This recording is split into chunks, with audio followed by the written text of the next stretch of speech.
na fake news ng Philippine Charity Sweepstakes Office o PCSO ang napaulat na data breach sa personal details ng lotto winners. Kasunod ito ng post ng Philippine Exodus Security Facebook page na nakompromiso umano ang impormasyon ng lotto winners kabilang ang kanilang pangalan, address, phone numbers, IDs at winning numbers. Sa kabila naman ng pahayag ni PCSO GM Robles, nanawagan si Senator Win Gatchalian sa Department of Information and Communications Technology na seryosohin ang anumang impormasyon tungkol sa data breach sa mga ahensya ng gobyerno. Kaugnay niyan, makakasama po natin si DICT spokesperson, Assistant Secretary Renato Aboy Paraiso. Magandang tanghali po sa inyo, ASEC. Magandang tanghali ulit, Ma'am Cheryl, sa inyong mga taga-subaybay, taga-panood, taga-pakinig. Maraming salamat po sa muling pag-imbita sa amin sa inyong programa.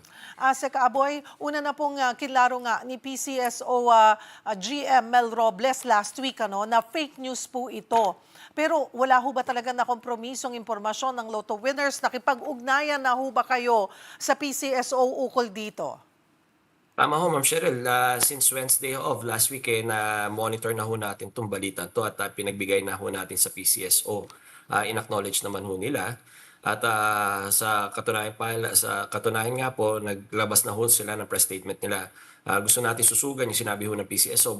Base naman doon sa ebidensyang pinakita ng alleged hackers, hindi naman ho yung system mismo ng PCSO ang allegedly na-hack nila, kundi na-compromise yata yung mga or parang na-hack nila yung mga emails ng mga empleyado. Okay, but not the system mismo. Opo, ito ho ay base do sa pahayag ng Philippine Exodus Security at saka ho do sa ebidensya pinakita ho nila. Okay. Para lang po sa kaalaman ng mga kababayan natin, pag sinabi pong email ng mga empleyado ng PCSO, yung agency email po ang na-hack nila. Well, hindi ho nilinaw nung grupong yun kung ano yung email na na-hack nila. It might be the agency email or the personal email. Pero tiniyak naman ho at nakita naman ho natin yung sistema at integridad ng sistema ho ng PCSO. Kasi ho, naka-isolate ho yan, Ma'am Cheryl. You have to understand, meron tayo sa gobyerno, yung mga front-facing services natin, like your websites talaga natin, talaga ma-access ho talaga ng publiko yan. Samantalang yung mga internal systems natin, these are secured and off the grid ho. So talagang kami lang ang makaka-access dapat ho niyan.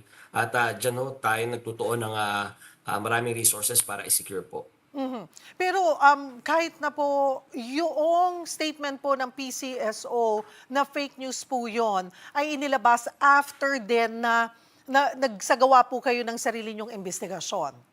Nagkaroon ho kami ng external investigation kasi we have to understand, Ma'am Cheryl, gaya ho ng patakaran sa iba't ibang mga ahensya ng pamahalaan, ang DICT ho, ang nangangalaga hindi ho kami ang nangangalaga ng mga internal systems at saka procurement ho ng mga individual systems ho ng pamahalaan natin. Although we do monitoring at pinagbibigay ho alam natin sa mga ahensya to, pag nagkaroon ho kami ng reports of suspected breaches or suspected attacks, pinagbibigay ho natin sa mga ahensya to. At pag humingi ho sa atin ng tulong ang mga ahensya to, tsaka ho tayo papasok para mag-conduct ng mga VAPT testing natin at saka para suriin ang kanilang mga sistema. Ito po nagsabing na hack. Sino ho ba itong, inimbestigahan nyo rin ho ba sino itong Philippine Exodus Security na Facebook page? Tama, Ma'am Cheryl, kasama ho ito sa mga iniimbestigahan natin. In fact, hindi na ho bago sa amin itong grupong to. Nag-claim din ho sila na nakapag-hack sila ng mga systems ng PNP before, noong 2024. But again, we go by the evidences they provide us, tapos tinitingnan ho namin if there's enough to move forward sa pagkakataong ho ito, dahil mga email lang ho yung pinakita at saka yung mga hindi yung sistema ng pamahalaan natin. We don't have anything more to move forward with, Ms. Cheryl. Bago po ang isyong ito, una nyong kinumpirma na target ng cyber attacks ang government, academe, and telecommunication industry. Kumusta po ang ginagawang pagpapaigting sa cybersecurity infrastructure po ng ating gobyerno? Well, Unang-una ho, Ma'am Cheryl, upang labanan yung lumalalang banta ng mga cyber attacks, pinagtibay na ho ng ating mahal na Pangulong Ferdinand Marcos Jr., ang National Cybersecurity Plan for 2024 to 2028, kung saan ho nilatag natin yung mga steps na dapat nating sundan para ho mapaigting yung mga individual systems ho ng gobyerno. Kasama na ho dito yung paglalagay ng mga sariling Security Operations Center ho. Para ho kasi pag pumasok ko ang DICT after the fact na ho yun mas maganda ho talaga para may first aid, bawat ahensya may first aid na ho kaagad. Tapos ho, ito ang isa sa mga pillars din ho nito yung pagpapaigting ng training ng ating mga empleyado at mga kawani sa ating pamahalaan para naman maging up to date sila do sa mga panibagong technology with regards to cybersecurity and the threats that they have to combat with regards to yung protecting our systems po. Kanina po, sabi nyo nga po, mayroon tayong cybersecurity plan, 2024 to 2028, it's 2025. Nasaan na po tayo doon sa planong yon at nasa on schedule naman po ba? Tama po, Ma'am Cheryl. Itong plano na to ay na on schedule tayo pagdating ho sa training. Pero yung ibang aspeto ho ng National Cybersecurity Plan, it needs more than yung executive order ho ng ating mahal na Pangulo. Kailangan ho na magkaroon ng certain legislation, lalo na ho yung pagbubuo ng mga sariling units within the government agencies po. Kasi we have to understand yung National Cybersecurity Plan is a policy outline po para sa ating pamahalaan pagdating sa cybersecurity defense natin po.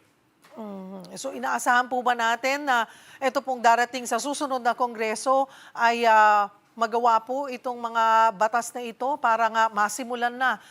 So you're saying na hindi pwedeng basta-basta na lang mag-create ang bawat ahensya ng kanilang department on that?